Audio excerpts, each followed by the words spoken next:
नमस्कार दोस्तों। आज के इस वीडियो में हम चर्चा करेंगे वृश्चिक राशि का मई 2025 का संपूर्ण राशिफल। वृश्चिक राशि के बारे में अगर कहा जाए तो पिछले करीबन 3-4 महीने आपके लिए ठीक नहीं थे। मतलब स्वास्थ्य के बारे में और बहुत ज़्यादा एक्टिविटी आप में देखी गई थी।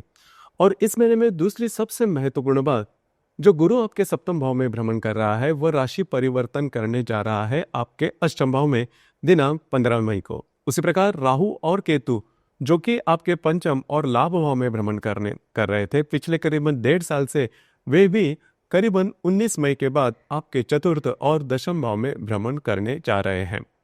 बाकी जो भी ग्रह हैं उसके जो प्रभाव परिणाम होंगे, खास करके मई के महीने में किस प्रकार के होंगे, सभी के बारे में डिटेल में चर्चा इस वीडियो में हम करने वाले हैं।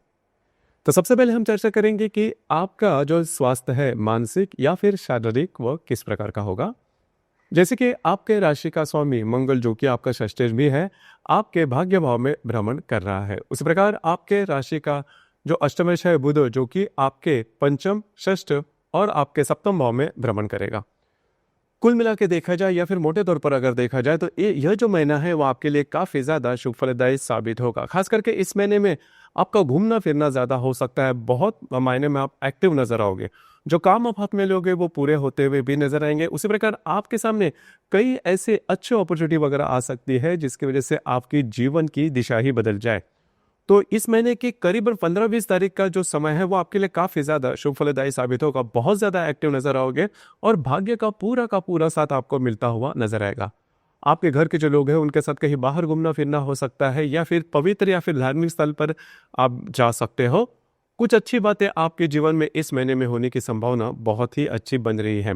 सिर्फ होगा क्या कि थोड़ा घूमना फिरना होने से थोड़ा आपके सेहत के बारे में छोटे मोटे स्ट्रेस देखे जा सकते हैं, लेकिन मोटे तौर पर अगर देखा जाए तो ये जो संपूर्ण महीना है शारीरिक तौर पर आपके लिए शुभ फलदायी साबित होगा। इसी प्रकार कार्य आपका जो फाइनेंशियल स्टेटस है उसके बारे में अगर कहा जाए तो 3 जो ग्रह है वो सबसे महत्वपूर्ण हो जाते हैं। पहला जो ग्रह है वो है गुरु जो कि आपका धनेश है, पंचमेश है, आपके सप्तम भाव में भ्रमण कर रहा है। सप्तम से अष्टम भाव में वो भ्रमण करेगा 15 मई के बाद। उस प्रकार आपके राशि का जो अष्टमेश या फिर लाभेश जो बुध है, यह लाभेश बुध आपके पंचम, षष्ठ और आपके सप्तम भाव में भ्रमण करने जा रहा है। उसी प्रकार राशि का जो दशमेश है रवि, यह भी आपके लिए काफी महत्वपूर्ण ग्रह है। यह आपके षष्ठ भाव में भ्रमण कर रहा था, 15 तारीख के बाद यह आपके सप्तम भाव में भ्रमण करने जा रहा है। कुल मिला के देखा जाए या फिर मोटे तौर पर अगर देखा जाए तो इस महीने में आपको थोड़े बहुत फाइनेंशियल क्रंचेस आ सकते हैं। आपकी जो स्पेंडिंग है उस पर थोड़ा ध्यान रखना होगा।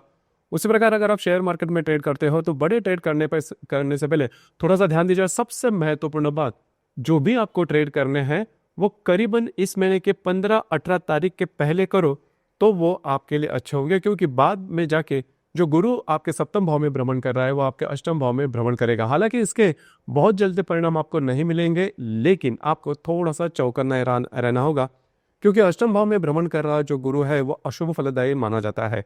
हालांकि वह अष्टम भाव में पूरा आने वाले साल भर रहेगा, तो उसके जो प्रभाव परिणाम होंगे वृश्चिक राशि पर वो किस प्रकार से होंगे, इस विषय पर स्वतंत्र रूप से हम वीडियो अपलोड करने वाले हैं। आप जरूर देखिए, जिसके वजह से आपको पता चलेगा कि आने वाले जो संपूर्ण साल है इसमें आपको किस तरह से बातें जो है वो अमल में लानी है। उसी प्रकार अगर आप शेयर मार्केट में ट्रेड करते हैं, जैसे मैंने कहा कि थोड़ा सा सोच विचार करके ट्रेड करना आवश्यक होगा। घर का जो सुख है, घर का जो स्वास्थ्य है, इसके बारे में अगर कहा जाए तो आपके राशि का जो चतुर्थेश है शनि जो कि आपके पंचम भाव में भ्रमण कर रहा है, उसी प्रकार आपके चतुर्थ भाव पर मंगल जो है वह अष्टम दृष्टि से भी देख रहा है।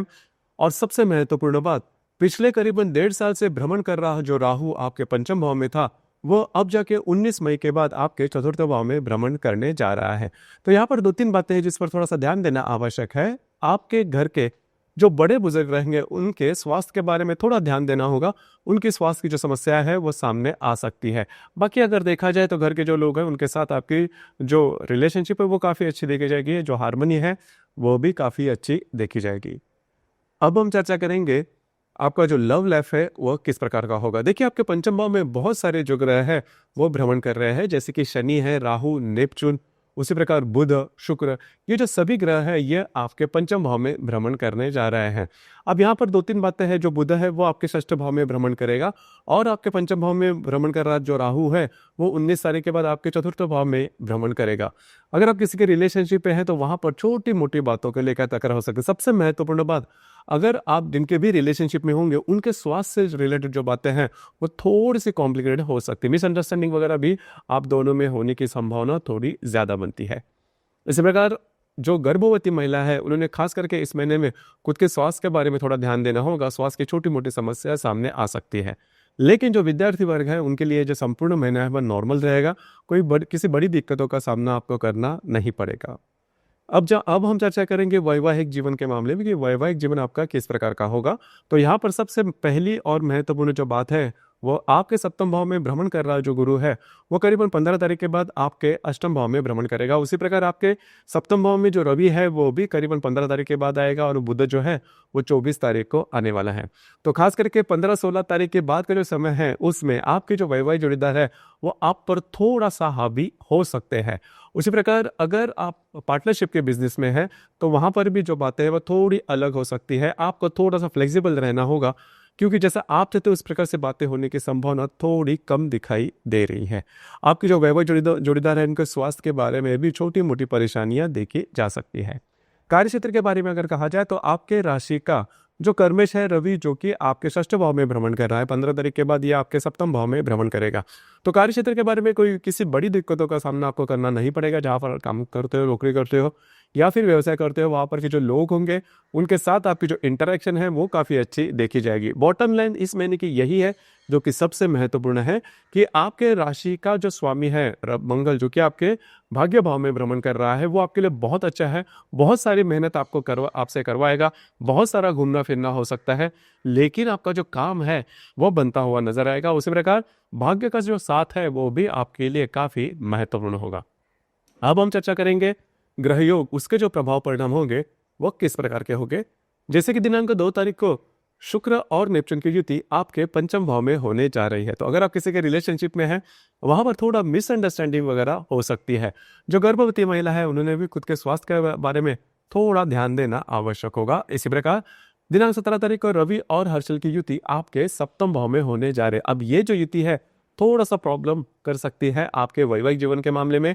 आपके जो वैवाहिक जोड़ीदार है उनके स्वास्थ्य से रिलेटेड छोटी मोटी परेशानियां थोड़ी ज्यादा उभर कर सामने आ सकती है। उसी प्रकार दोनों में जो बातें हैं वो भी थोड़ी सी कॉम्प्लिकेटेड हो सकती है। और दिनांक 22 तारीख को शुक्र और मंगल का त्रिकोण योग होने जा रहा है। मंगल जो कि आपके भाग्य भाव में भ्रमण कर रहा है, जो शुक्र आपके पंचम भाव में भ्रमण कर रहा है, ये बहुत ही महत्वपूर्ण है। खास करके मंगल शुक्र का जो त्रिकोण योग है आपके लिए बहुत ही ज्यादा शुभफलदायी साबित होगा। आपके जो वैवाहिक जोड़ीदार है उनके साथ आपकी जो इंटरेक्शन है वो काफी अच्छी देखी जाएगी। और सबसे इंपॉर्टेंट बात, अगर आप किसी के रिलेशनशिप में हैं आप दोनों में जो बातें हैं वो काफी अच्छी देखी जाएगी। उसी प्रकार अगर आपको नई रिलेशनशिप बनानी है तो भी ये जो संपूर्ण समय है आपके लिए बहुत ही ज्यादा शुभफलदायी साबित होगा। खास करके इन दिनों में आपका घूमना फिरना ज्यादा हो सकता है। संपूर्ण महीने में भी इसी प्रकार के अनुभव से आप गुजर सकते हो। इसी प्रकार दिनांक 24 तारीख को बुध और हर्षल की युति आपके सप्तम भाव में होने जा रही है। अब ये जो युति है थोड़ी अलग है। आप में और आपके जो वैवाहिक जोड़ीदार है इनमें ये मान के चलिए कि इन दिनों में ऐसी कोई बातें उभर कर सामने आ सकती है जिस वजह से जो डिफरेंस ऑफ ओपिनियन जिसे हम कहते हैं वो थोड़े ज्यादा बढ़ सकते हैं। उसी प्रकार इस महीने में किसी भी प्रकार के डॉक्यूमेंट से रिलेटेड कोई भी बात नहीं करना। खास करके अगर आप पार्टनरशिप के बिजनेस में हैं तो आपको अलर्ट रहना आवश्यक होगा। इसी प्रकार रवि बुध की युति भी दिनांक 30 तारीख को आपके सप्तम भाव में होने जा रही, जो कि बहुत ही अच्छी बात होगी। आप में और आपके जो वैवाहिक जोड़ीदार है उनमें जो हार्मनी है वो काफी अच्छी देखी जाएगी। अगर आप पार्टनरशिप के बिजनेस में है तो भी जो बातें हैं वो काफी सरल रूप से देखी जाएगी। देखिए, अगर आप किसी केस में उलझे हुए हो तो ये जो महीना है इसमें ऐसी कोई जो मैंने बातें कही, मतलब जब भी बुध हर्षल की जो युति दिनांक 24 तारीख को होने जा रही है, उसी प्रकार 17 तारीख को होने वाले रवि हर्षल की जो युति है, तो 17 और 24 तारीख ये जो 2 दिन है इसमें आपको चौकन्ना रहना होगा। अगर आप किसी केस के दरमियान मतलब किसी केस में अगर फंसे हुए हैं तो इस दरमियान ये जो 2 दिन है वो आपके लिए स्ट्रेसफुल साबित हो सकते हैं। इसी प्रकार इस महीने की जो बुद्ध पूर्णिमा है वो दिनांक 12 तारीख को है और जो अमावस्या है वो 27 तारीख को है। पूर्णिमा और अमावस के दिन रविचंद्र का जो आकर्षण होता है वो काफ़ी ज़्यादा पाया जाता है। इस वजह से हम बहुत ज़्यादा भावनातीत होते हैं, इमोशनल होते हैं, और इमोशन के चलते हम जो निर्णय लेते हैं वो गलत होने की संभावना थोड़ी ज़्यादा बनती है। बस आपको इसी के ऊपर थोड़ा सा गौर करना होगा। बाकी अगर देखा जाए तो जो महीना है वह सामान्य रूप से नॉर्मल रहेगा। खास करके मंगल आपके भाग्य भाव में जो भ्रमण कर रहा है वह आपके लिए काफ़ी ज़्यादा शुभ फलदायी साबित होगा। तो दोस्तों, ये था वृश्चिक राशि का मई 2025 का संपूर्ण राशिफल। धन्यवाद।